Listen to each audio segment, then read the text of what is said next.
Hello, and welcome to the video lecture series on Introduction to Computer Networks. This is part 2 of our lecture on wide area networks. So let us jump to the point where we left off. Alright, so earlier we were looking at the way the WAN network could be set up. To be specific, it could use a point-to-point network or a hub and spoke or a multi-point. So however, the way the frames are routed through the WAN network depends on the way the communication is actually being set up through the routers. And the earlier version of telco providers used a concept called circuit switching. So what happened was it depended on how you would actually end up creating a circuit. So a circuit is defined as the communication path between two endpoints, right? And when we say circuit switching, this implies that the way the telco providers, or including the circuit switches, would actually end up creating the path of the circuit.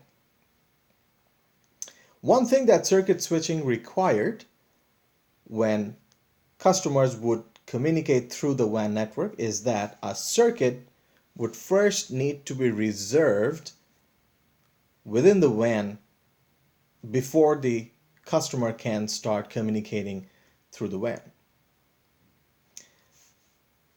So for example, if terminal A, which is in one end of the customer side, needs to contact terminal 6, which is in another part of the WAN network, so the circuit switching protocol will first create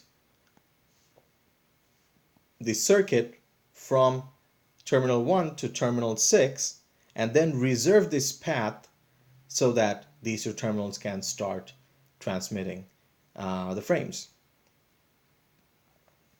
So we have two different kinds of circuit switching. First is a switch circuit, which means that whenever a client would like to set up a circuit through the WAN network, the end-to-end circuit may change based on the current situation or the current condition of the routers.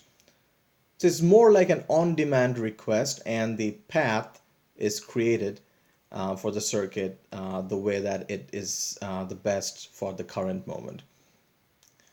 However, on the other hand, a dedicated circuit is where the circuit is guaranteed to set up in a dedicated path. So what happens is that the provider for the WAN guarantees a specific path that will always be available for the providers to communicate between the two endpoints. So in this example, terminal 1 and terminal 6, they are provided with a dedicated path. However, terminal 2, if it's trying to set up a circuit with terminal 4, it needs to request for the path, and only then it will be created and reserved for this connection. So apparently, I think that's pretty obvious that dedicated circuits are the more expensive and guaranteed version of the circuit switching protocol for customers to connect through the WAN network. However, circuit switching, as we have already mentioned, is the older version of WAN routing. So the newer version is what we call packet switching. And they are very similar to packet routing that we have seen for local area networks. And what happens is that messages are broken down into packets, and each node within the WAN network. So if we say that this is the WAN network, and each node that is there in the WAN network can determine the next path for the transmission. So eventually what happens is that if you follow the arrows in the diagram, you will see that the green packet takes this path to the destination. On the other hand, the blue packet, which might be the second packet, takes a different route to the destination, and finally the third packet may take a completely different route to the final destination. So in packet switching, one of the requirements is that the routers, which are packet switched routers, they need to look inside the packet headers so that they can take the decision where and how to route the packets. So that implies that packet switching is considerably variable and dynamic in the way they function. And just because of the fact that different packets may end up taking different routes, the latency, or the time that it takes for each packet to be sent from the source to the destination, may vary at different times.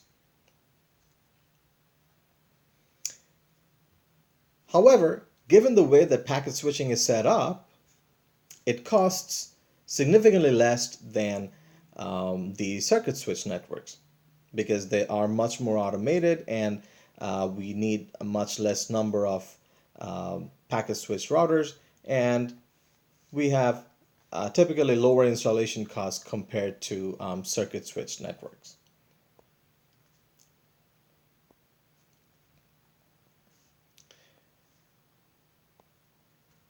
So given the way that the customers are connecting to the WAN network, we need to understand the customers are required to have a physical connectivity to the WAN provider. Inside the WAN, it may use circuit switches or packet switches, etc. And they may be organized in many different topologies, for example, point-to-point, hub and spoke, or multi-point. But however, the way that these lines are connected, we call them leased lines, which are basically rented cables which are connecting, which allow the customers to connect them to the WAN provider. So it gives the appearance of an exclusive use by a single customer, and it guarantees, a wide bandwidth for the customer side to connect to the larger network. So circuit switches link telcos cables between the customer devices, and a customer router is typically the device which links the WAN to the LAN of the customer. And this is the part which we refer to as the local loop. So one important concept that lies with respect to WANs is the demarcation point. And as you can see here, the demarcation point is kind of like a logical and physical separation of the customer responsibility and the WAN provider's responsibility. And when we say responsibility, it means the management and expenses that needs to be taken care of for the operational devices. So there are certain terminologies which apply to WANs and telco providers. First of all, CPE, these are customer premises equipment. So basically anything which lies in this part of the demarcation point would be a CPE. The other side of the demarcation point are SPE, or service provider equipment, which includes anything that is the responsibility of the service provider. Next, we have what we call the DTE, that is the data terminal equipment, and this is basically the router which is at the customer end, and it is the end point of the WAN. So this is the termination point of the local loop which allows the customer to connect over to the WAN network. So the DCE is the data circuit terminating equipment, and this is the part which is responsible for